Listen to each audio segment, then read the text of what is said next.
I'll turn it over to Gibb because he got a head of steam up anyway.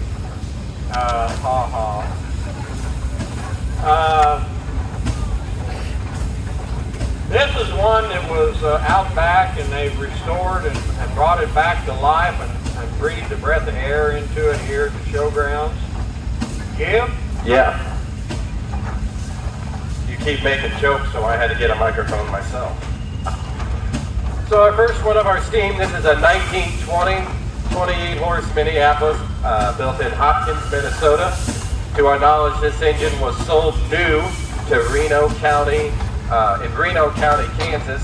From there it thrashed a ring, and in the late 30s when the scrap drive, late 30s, early 40s when the scrap drive was going on in the United States, this engine went to Baldwin City, Kansas, where it was pushed into a barn, and it stayed there until 2012-ish.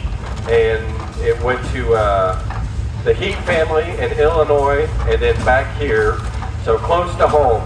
And we've got Gray, Jimmy, and Jesse White.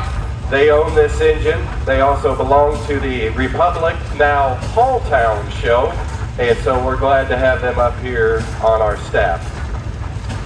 And we have Melissa Fox with a air engine. This is a first for us. Just keep going. Oh, do you have a whistle, boys?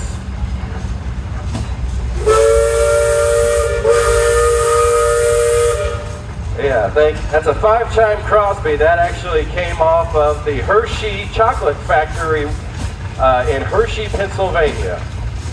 And if you believe that one, Miles, I'll tell you another one. Well, I was just going to say about the patina, you know, that word originality, a patina of a said object. I learned a new term over the winter, polished rust. I like it. That is original, all original. Hasn't been molested by paint. This is a newer engine that we have here. This is being operated by Joe McKee out of Ardmore, Oklahoma. And he's got my nephew Miles Thurman out of Adrian, Missouri. And this is a 1912 16-horse advance, and this actually belongs to the Trading Post Museum in Trading Post, Kansas. They've got a fine museum over there, and they've had this engine, and it's making its new home here, and we're happy to have it. Oh boy, that's good. That's great. It is. Great when museums can work together, preserving our agricultural heritage. Here we have Rick Johnson out of Parkville, Missouri, on a quarter-scale 22-horse advance. Okay, we're changing it. Half-scale 16-horse advance. This engine was built by Francis Bell in 1958 in Parkville. Francis built 3 of these engines. The Buffalo Pitts is coming down the road here, and there's a Nichols and Shepherd.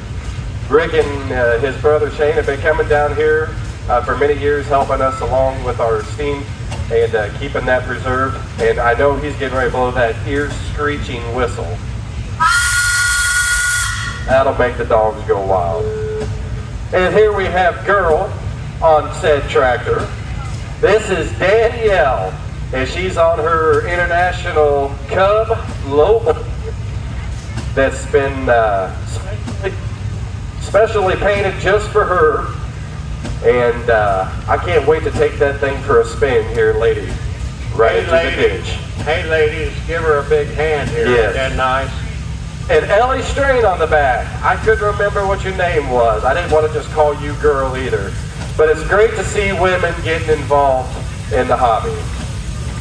Here we got a half-scale, 18-horse, double-cylinder Buffalo Pitts. This was the second engine that was built by Francis Bell. This one was built in 1960, and this is being operated by another steam enthusiast that comes to us out of the Bird City, Kansas show, Randy Payton and his family. We're glad to have him. Randy's been getting involved with us, and he owns 2 or 3 engines out at is it the Tri-State? The Tri-State show in Bird City, Kansas. So be sure to check them out. First weekend, you guys are in August? End of July, the hottest time of the year.